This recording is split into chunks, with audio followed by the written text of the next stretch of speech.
The RNC announced late last week that they have decided to do things a little bit different with the way their convention is going to play out later this month. Now, originally, as we all know, the whole thing was going to be in North Carolina. But then the North Carolina governor said, I am not going to ease up mask ordinances or social distancing guidelines in order for you to have a packed house for Donald Trump's convention speech. Just not going to do it. It's not safe. So then Trump says, okay, well, I'm going to go down to see my buddies in Florida because these suck-ups will do whatever I ask them to. And then he moved part of his convention down to Jacksonville.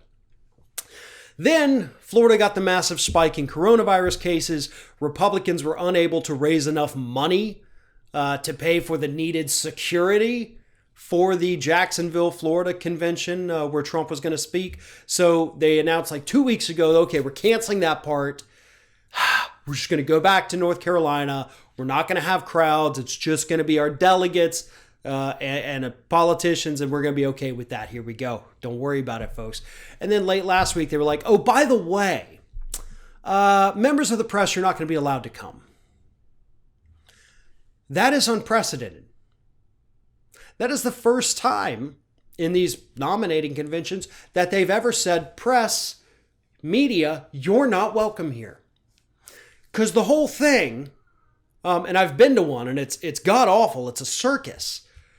But the whole thing is all about media. Getting all the eyeballs you can on this convention. Getting your people in front of a camera. Getting your people on radio shows. Getting your people on podcasts. That's essentially what the conventions have become in modern times. Get as many people in front of as many cameras as possible so you get that convention bounce. And strangely enough, the Republicans said, hey, we know we got a guy that we're renominating that loves the cameras, loves being on camera, but we're not going to let that happen. So the question that remains is why? Is it because they can't trust Donald Trump to not get in front of a camera and say something stupid? Possibly. That sounds like a very real possibility. And if that is the case, that is a very smart move on behalf of the Republicans. Donald Trump can't say something stupid on TV if you don't let him get on TV. So there's that. There's also the possibility that Trump in his renomination acceptance speech could say something horrible. And I think we all know what I'm talking about there. So you probably don't want the press to see that if it happens. Of course, the delegates, everybody's going to be filming this stuff on their phones anyway. The footage is going to leak if he says something awful.